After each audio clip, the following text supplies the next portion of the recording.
Welcome to the Round 4 SuperCoach Coach podcast. My name's Marcus and I'm joined this week by FB Donkey. Welcome back, mate.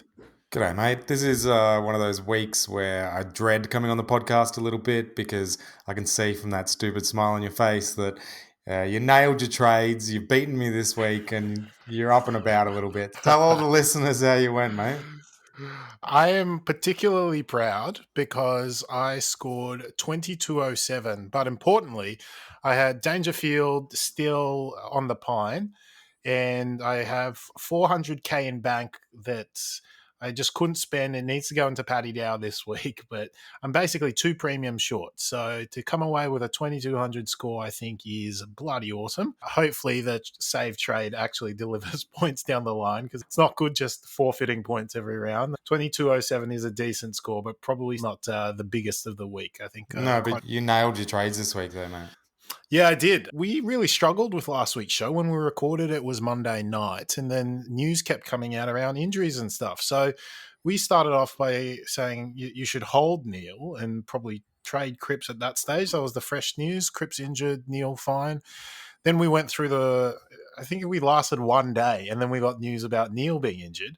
So I ended up trading Lachie Neale out. So Neale out to Josh Dunkley, which somehow worked out very well. I kept Cripps, who somehow scored 109. And then I did Warner in for Tyson, and Warner on field, and he obviously scored 100. So that was pretty awesome. So yeah, very happy. How about you, Mark? What did you do with your trades in the end? Well, I think the injury Neale news did play out. Like at halftime, you would have been shitting yourself. You would have been like, oh, God, what have I done? He's on 72 at halftime. This is a terrible decision. And then just seriously faded as the game went out, which is really consistent with having a back injury. And then further news came out later that he said that, it was concerning scan results and stuff. Yeah, probably a good move getting rid of him at the price last week, so well done. I traded Paddy Cripps to McRae. I think that cost me a few points in the end, but not too worried about that move because McRae looks great and Cripps was struggling a bit at halftime and his score was boosted by a couple of goals in a very big win, which I wouldn't expect from Carlton very often. So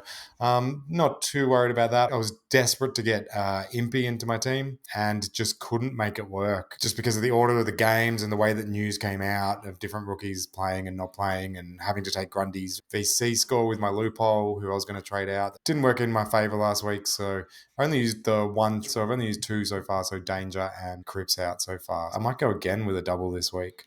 Wow. Okay. Yeah, I'm obviously thinking about how to use my 400k, so I'm doing another correction. I don't have Paddy Dow, which was awesome because everyone else does. Team scored 2172, so only just behind you, and still ranked in the top 10,000 at 8391, which is a pretty good start. I'm pretty happy with that. I feel like things haven't gone perfectly for my team. I've got a lot of issues, or had a lot of issues. Like I have Oliver score 60 or whatever on the weekend. Yeah, reasonably happy with the start. And I guess once you've been playing for the years that we have, the bar isn't that high. You don't have to start off in the top 200 to feel very happy about your team. Really having the right shape and not having too many long-term issues is where you want to be at. And I can resonate with that feeling. Not everything's gone right, but you take the small wins. And I think one thing that is probably interesting too is that with Gawn scoring 160 and Grundy scoring 160, they just about matching their price with their output at the moment. It was funny to see a lot of people that had the Grundy combo on Twitter at the end of the weekend getting out there and saying it was a clear win for that starting combo, but I just don't think it's a clear win at all. Like I think that they're probably breaking even about it at the moment. Yeah, we'll see how that one plays out. Well, before we get into this week's actual content, a lot of the questions are really focus around FOMO, Mark. This is not traditionally the time of year where you want to be recommending a lot of trades. Some people may have another correction trade or two to make just because of where their team started or where trade week ended up for them last week. Saw a couple of people who, due to keeping options open for Sunday laid outs, meant that they didn't end up pulling the triggers they wanted to. Part of the headaches of having the rolling team releases that we're now facing into. Outside of those, most people should really be holding tight for at least a couple more weeks, letting probably minimum of 3 price movements cycle through before you start looking at trading a little bit more aggressively. Generally, it's a pretty quiet week. So a lot of questions relating to, is it too late to XYZ? If we reverse roles this week, mate, you've come on, you've had a good week, you've made great moves. You're the one with all the sensible advice. You're bringing me down. I'm into crypto, mate. FOMO is my thing. Look, I think I've got a FOMO in a few categories too. I think that one thing we definitely nailed though, mate, is the Clark at D6. The teams with Cozzy, Sharp and Highmore were thrown into a very difficult situation on the weekend with not really any way out of that. And Cozzy 22 on field and dropped a mark 20 out right in front of goal. And not having Hayden Young as well. You do have Young? All right, you've got all those guys, right? No, okay, so not having him as well. And luckily for me, like I had Hayden Young last year and he got injured like early in a game and missed a whole chunk. So I'm like, I'm not going back and doing that again. And unfortunately, it's played out again. Yeah, he was looking very tempting after round 1. Fortunately, round 2 tapered expectations, and round 3 worst result, an injury. So a bit unlucky there. I think last week we recommended, if you didn't start him, not to trade him in because of the Nathan Wilson situation, how that played out with his kick in. So hopefully there's not too many fresh trade-ins from our trade advice, but it doesn't stop it hurting if you started him, especially 1 week after correction week. Before we get on to the questions though, quick plug for our Patreon. So our top Patreon at the end of the year will walk away with $200. The current leader for that is Zach's team, Patton's Generals. He scored 2283 and is ranked 204th overall. So doing well there. It wasn't enough to take home the top scorer for the week overall, which was Roger's team with Charlie Kirkshow scoring 2,362, enough to push him up into the top 1,000. So shout out to those couple of guys who are doing well in our Patreon group. And don't forget, if you want some bonus content, we record an extra show after the main show. We've been allocating more and more time to that. I think we've been doing about 25 minutes of bonus content each show. So if you're looking for a reason to support us and get on board, patreon.com/SuperCoach is how you can say thank you with a little token and get some extra advice. All right, let's jump onto the questions. And first up in FOMO week is Alistair Campbell's question. He is asking whether or not we cut our losses with Lachie Neale. The back injury news, though, that does potentially change things a little bit. He has dropped a bit in price in the 1 week. I hadn't looked, but I think he was slated 80K. So is that enough for you to roll up your sleeves and just go, that sucks, but I've just got to hope he turns it around now? I struggle with giving advice, Mark, that sees you flip-flopping unless you're absolutely certain you're about to take a loss. And that's because once you're a week slow, you're behind everyone who made the decision at the right time. And then once you've traded into it, you're no longer holding the alternate position. So you've got your feet in both worlds, but you're behind the pack in both regards. So it's really not a strategy that you want to go with unless, again, you're certain that this pick won't work out. And in this case, we're talking Lachie Neale no longer having the potential to average 120 plus. Because his price has dropped, even what he needs to score to stay in your team also has to drop. Like, he doesn't need to match last year's output anymore to be worth it. He needs to be matching his current price point in terms of average moving forward. So that also helps reduce the bar a little bit. So first thing, woke up this morning, looked at my team, went, Lachie Neale, you got to go, mate. Just because damn, I wish I'd made that move last week. I was making that move right up until an hour before the game and decided not to. At halftime, I was pretty happy about my decision. And so it's now very, very tricky. So this morning, woke up angry, woke up ready to go. Bit of time to think about it during the day. Looking at my team, it's okay, so I trade Neale to who? Say Dunkley or Tom Mitchell, right? Like they're probably the 2 top contenders. Similarly priced, so I don't really get any money out of it. Are they going to average more than Neale over the course of the year? Mitchell, probably a bigger favourite than Dunkley to do that. And Dunkley has the forward eligibility, which is great. But is the difference that's going to be between them worth a trade? That one's a really tricky one to say yes to. So even though... And FOMO week is the right idea, right? Like, even though my emotions are telling me I should trade, sensibility and looking at logically and comparing the options, It's probably going to be hard for me to make that trade this week.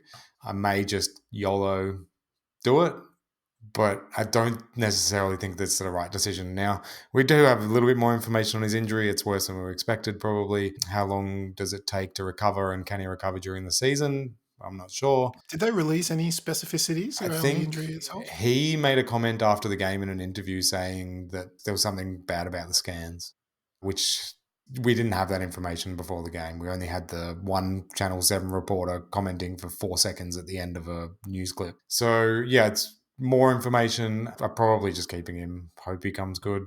I mean, he showed in that first half he's still got it. What do you reckon I should do? Yeah, I think you should probably hold. It's just, that 80K drop just means that 120 would be like a fine result. I haven't done the actual conversion, but I'm guessing he's dropped like 12 points in value. And break even of 212 this week, so still very high. I think that to your point, the side swap now gets a lot hairier because also the options that you want to trade in, like Dunkley, he's gone up in price as well, shaving the amount of value you had on being able to move early on it. And yeah, more importantly, he's still shown in pockets, under duress, being tagged, that he can still rack up a large amount of points in a short period of time, and that probably isn't going away. I wouldn't be that happy about it a week out of a result that you wish you could have reversed, but I think the sensible thing to do is to hold.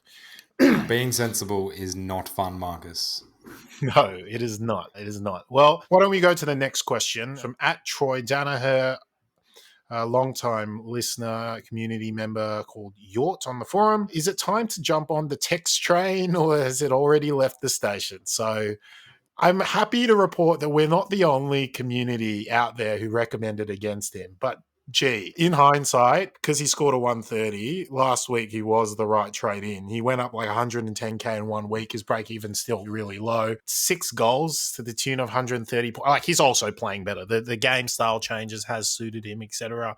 He has North this week too. Look, I think because we recommended against him last week, he's gone up 100K. There's no way we're recommending him this week at 400K, right? Unless there's some concession that this guy's a true rolled gold premium mark. The talk is he's going to kick 100 goals now, which means he may average Buddy numbers, which was 110 in his heyday. Any change of heart at all, Mark? So I want a time machine to go back and trade Neale to Walker. That'd be the ultimate break-even SuperCoach swap. You would have been so against that last week. I think you were. 100%. Yeah. Look, I think that I'm probably not great at picking outliers, and that's what this is. Most players with a scoring history like Tex Walker's, a really, really long one of never being premium numbers, it's very, very unlikely to get 3 games in a row and that the third game would be 130. But sometimes it happens, and sometimes there's a whole bunch of factors that all come together and it actually happens. And well done to those that did pick him, but unfortunately, if you didn't, yeah, you've missed the train. Break even -33. You're bringing him in for scoring power now, not for price movement. And like you said, I'm not sure he's going to be like a top 3 forward or something this year.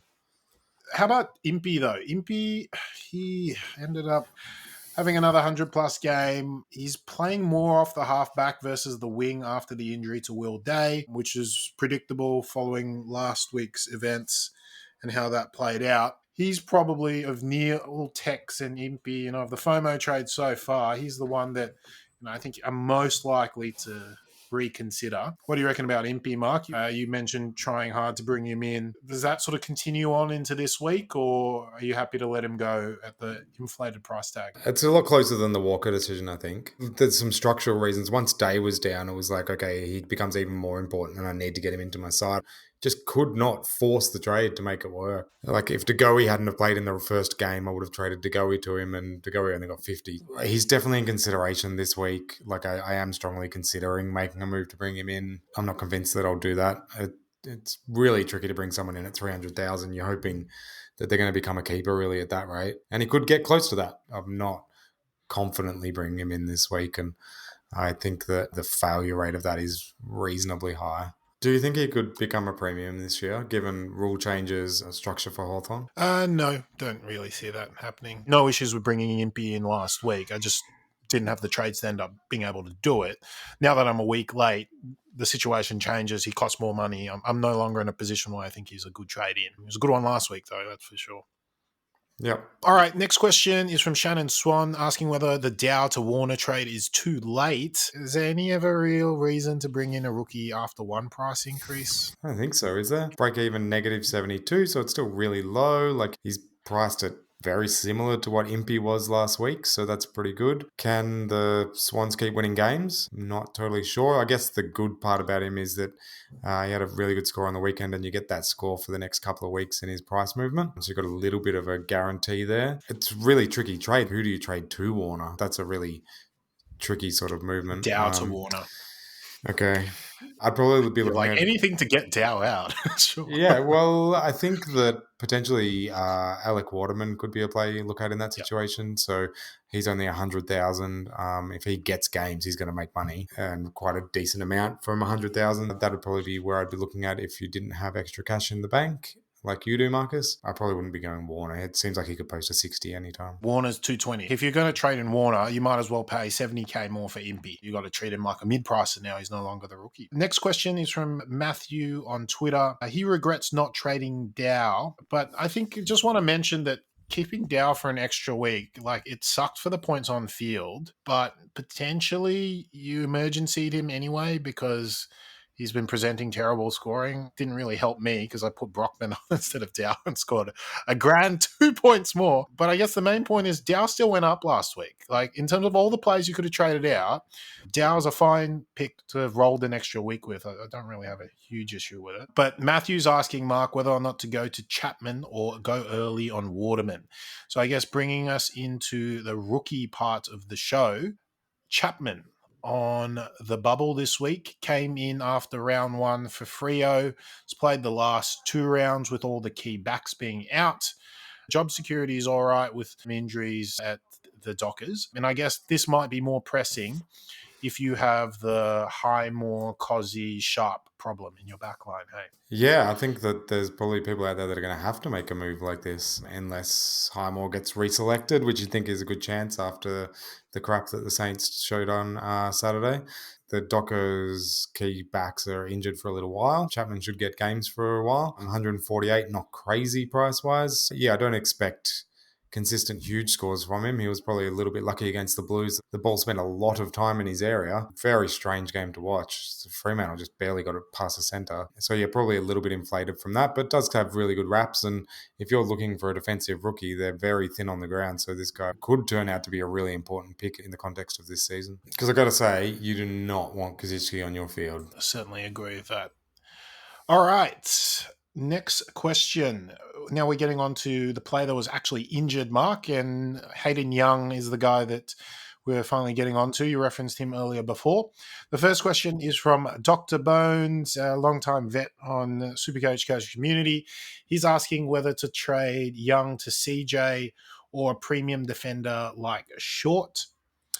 And another question here from @Went11SC or Ryan on Twitter.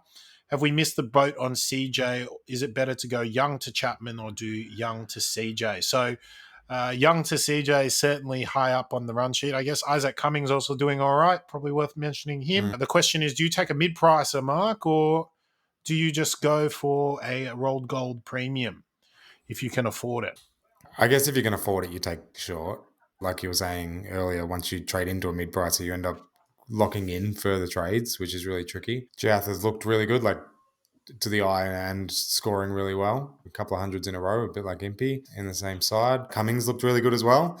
Been scoring really good points. So I reckon either of those two are pretty good picks. Who would you take out of those two is probably the first question. Cumming just because he comes with better security from the kick-ins. Like, he looks like he's getting a decent chunk out of GWS, whereas CJ, I'm not sure he's getting that same amount, even though around the ground, CJ definitely, like, that's the first time I've seen him live. I went to the Geelong Hawthorn game, obviously, and like he looks awesome as a footy player.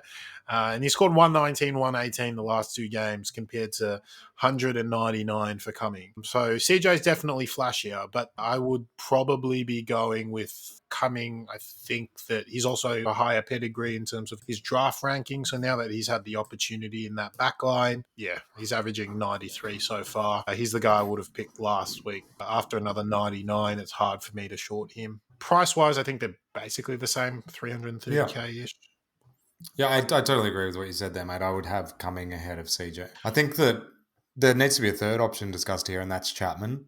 So you were talking earlier, we're guns and rookies from now on. Even though you're trading a mid-pricer in this situation, do you think you would consider Chapman over those two, or just the fact that we've got two other alternative mid-pricers that are presented so well, you should take one of them? Yeah, I'd go to Chapman in that situation. So I've got heaps of mid-prices left in my team. So I'm very much of the camp, and I guess I mentioned it already before. Once the season starts, premium rookie, I want to complete my team. I don't see CJ or Isaac being keepers at 330K. I want them to be, and there's just so much competition. Like, I can't even pick the top 6 defenders at the moment. There's so much decent scoring down there that I don't really need to take a risk on the mid-pricer. In the forward line, outside of the top 5, like, I could see an F6 scraping by with a lower average. You know, it was looking at the Butters types in that spot, or looking at Isaac Heaney in that spot. There's question marks over who's going to get to that 100 plus average. Whereas in the back line, who's going to get to 105, 110 plus? And I just don't see those two guys doing that sort of sustainably. Honestly, at 330, if they average 100 or 95 even, it's probably still fine to have in your team. And then leave to a maybe last upgrade, but it's just not the way I approach SuperCoach. I'll generally try and pick the top 6 in each line from here on out. And those two don't fall under that candidacy. If there was no rookies on offer, I'd take them as good alternatives. But because there's Chapman around, bank the 200K, look to an early upgrade. I would say take a premium, then take a rookie, then take the mid-pricer is the way I'd rank the 3 options if you could. I think that CJ and Cummings are very good options. It's just, like you said, they're very unlikely to become a premium this year. Yeah. So final question on Chapman / the rookies. Jeff Lanes asked, Cozzy out for Chapman or pass? So I guess if you're fine to the extent where you're looking at trading out a playing player, even if it's one that's not I'm not sure that he's going to be playing much longer. Honestly, looking at my team, that is in strong consideration this week. So if I had Cozzy, Highmore and Sharp, I would probably make that move this week, Cozzy to Chapman. Because I'm not relying on the rookie and Highmore might come back this week, and Chapman already has like a bit of a premium. He's not like a basement rookie. That means that it's 50-50. It's closer. It's definitely in consideration over the course of this week about whether I make that trade though. In general, I'm not a big fan. I think if Cozzy gets dropped, then all of a sudden that becomes a fair bit more attractive.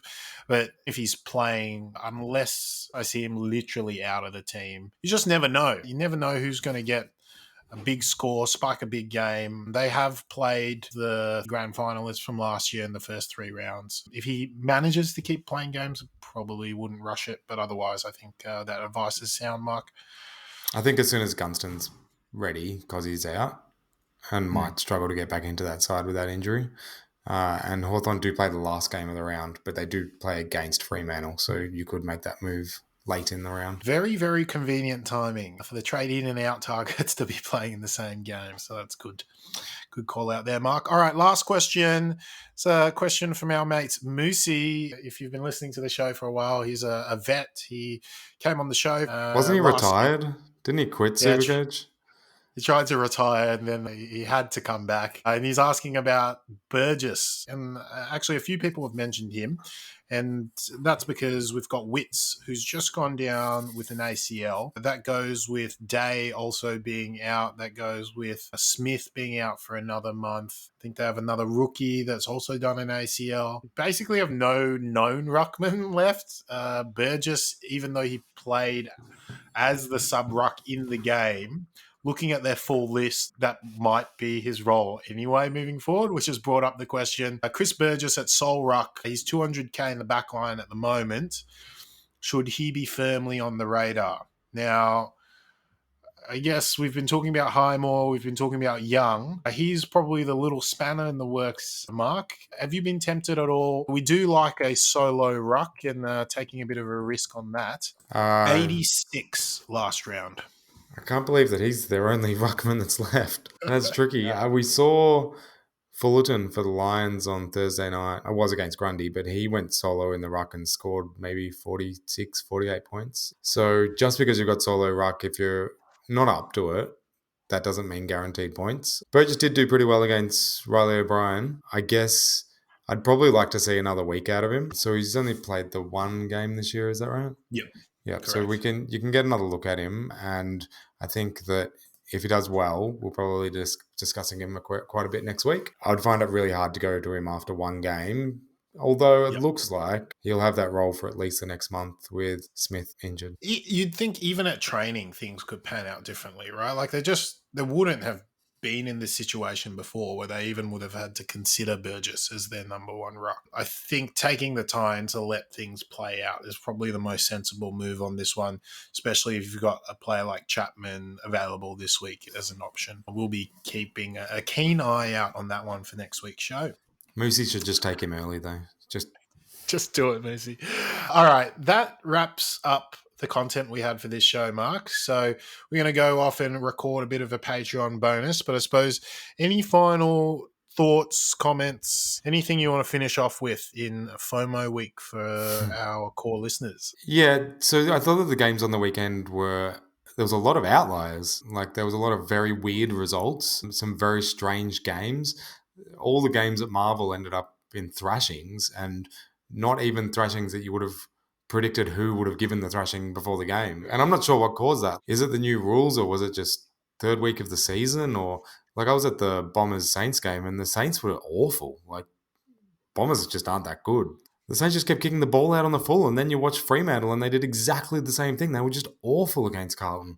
I mean, it wasn't because Carlton were like amazing. So is that what's going to happen for the rest of the year? Are we going to see more games that are decided like that, or was it just a bit of an outlier? And I think that it messed with the scoring a little bit. So Freo, Saints players underscored significantly compared to what you'd expect in a loss. And I think that would potentially change going forward. And then you had the Geelong Hawks game, which was unlike any other game this season, completely different. I don't know what Geelong were doing. They were time wasting for 3 quarters. A very strange game. Yeah, I'm not sure that round 3 was a good indicator of what we're going to see going forward. I think we're still seeing the rule changes and different strategies play out. And sometimes different teams with different strategies and different application coming together have brought up some very interesting results. I think that the teams with the sharp foot skills and quick ball movement doing surprisingly well. It's a bit interesting, as you say, in terms of what teams are doing and how they're executing. And I guess personnel matters a lot as well. Some of that stuff, like Jones absolutely towed up Freo. They would have killed for another tall forward down there that wasn't a ruckman. All right. With that, we'll wrap up for another week and catch you for round 5. See ya. So, yeah.